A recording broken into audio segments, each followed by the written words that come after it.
Hey friends, welcome to my channel. I hope you're having a great day. I was working through some thoughts today out of the book of Numbers, chapter 4, and I just couldn't pull together a message there. And my mind began to wander, and I began to ask this question: what does it mean to be a man in our current culture today? I mean, we live in a multicultural world, which is great, where questions of gender and gender confusion tend to come quite frequently, and even criticism for being a man comes out. And I understand a lot of that. I mean, there's definitely been some toxic masculinity. If you look at it in terms of how that word is defined, it's not a good thing. I mean, there are guys who've used their masculinity to abuse others, and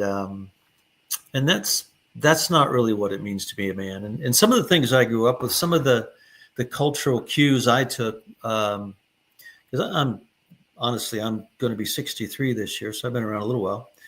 And I grew up with guys like John Wayne on TV, and just sort of that rugged individualism, that stoic nature, I guess you would say, where you just sort of suck it all up and you push through, and a man doesn't show emotion and all of that. Those were some of my cues. And of course, from my own dad, who grew up in that kind of a culture as well, and even a stronger traditional manhood culture where the man did all the work outside the home, provided for everything, and the wife typically worked in the home.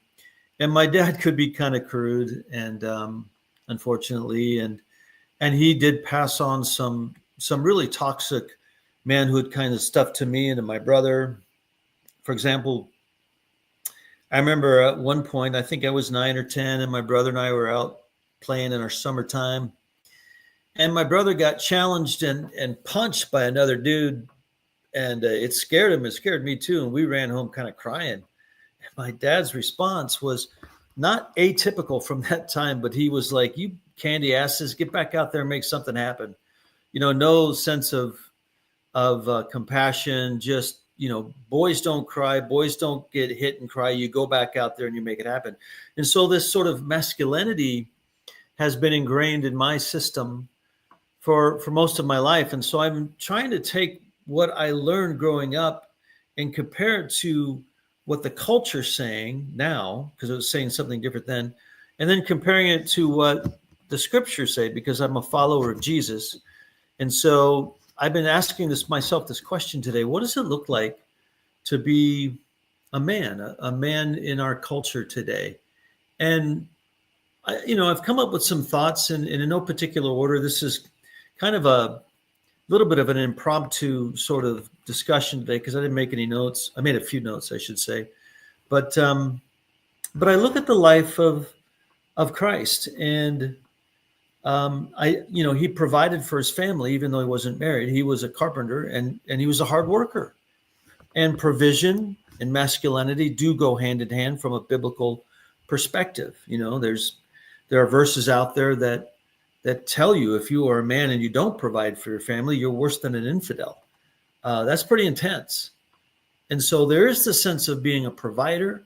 There's also the sense of being a protector. And of course, in those cultures, in those times, you had to be a strong warrior type in order to protect your family. And so that was definitely a teaching that comes to us from the scriptures. But there's more to it than that, because some of toxic masculinity carries with it the idea of not showing emotions. The only emotion that, as a man in our culture, that you can show is really anger. Anything else is considered, weakness, I think. But you look back at some of the most masculine men of the scripture, like, for example, King David was a warrior, right? He took down Goliath. He was way outgunned, way outnumbered. Everybody else was running away in fear. And he just marched steadily forward and took the giant down. Against overwhelming odds, he did that. And so you have this warrior in David, but David was also a musician. Now, the arts, when I grew up, my understanding was the arts were primarily designated for women, and feminine men. That's just the way I was instructed, whether directly or indirectly. That's how I absorbed it all in. But David is this warrior, but he's also in the arts. He's a musician. He plays a harp, but more than that, he writes lyrics. But more than that, his lyrics express some of the emotions we might deem today to be sort of feminine, or weak, if you will, based on our cultural cues. For example, he sings a lot about being depressed. He sings about anxiety. He sings about being overwhelmed with the things of the world. And he cries out to God for deliverance in those things. And so when we look at his life, we can see this kind of rare picture of a man who was a warrior and a musician. And I think that's instructive for us as men. We are to be able to express our emotions in healthy ways, right? And we are to, not just anger, but in, all of the emotions, the full spectrum, in ways that are healthy, in ways that are beneficial for others. And as followers of Christ, the Bible is very clear how we are to live. And that is that we are to lay down our lives for others, just as Jesus laid down his life for the church, particularly in the relationship with husband and wife. We are to lay our lives down for our wives. That means we are to put aside our desires and our self-preservation and the things that we want in deference to the things that our wife needs and truly needs. Not necessarily the things that she wants, because sometimes women, just like guys, have desires that are not godly. And so it's not necessarily we give up everything we have so that she can have everything she has. We are to lead her, but we lead her in such a way that we lead from a position of humbly laying our lives down for her. And it's not just the wife that we do that for. We do that for each other as well. Jesus said to the men, he said it to the disciples, to the 12, he said that no greater love has a man than this, that he lays down his life for his friends. There's a lot of masculinity in that phrase.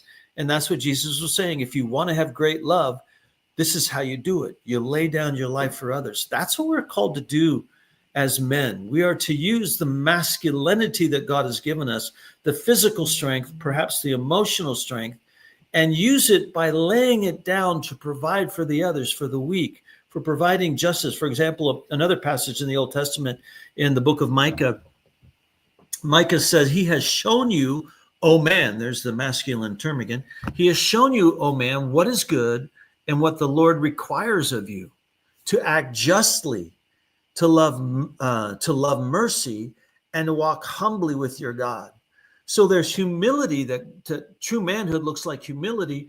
True manhood looks like loving mercy, like having compassion on others, not just being, using others for your own ends. That's not masculinity. And, to love mercy, to have compassion, and to walk humbly with your God, and to love justice. That's one I missed. We need to be about justice for the poor, and pursuing that for others.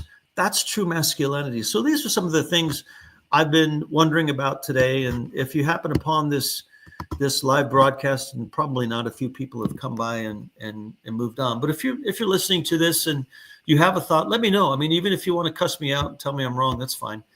I can take it. Or if you have other thoughts on what it means to be a man, let me know. And we can just share those thoughts together. Thanks for listening. God bless you guys. And we'll see you next time. Bye for now.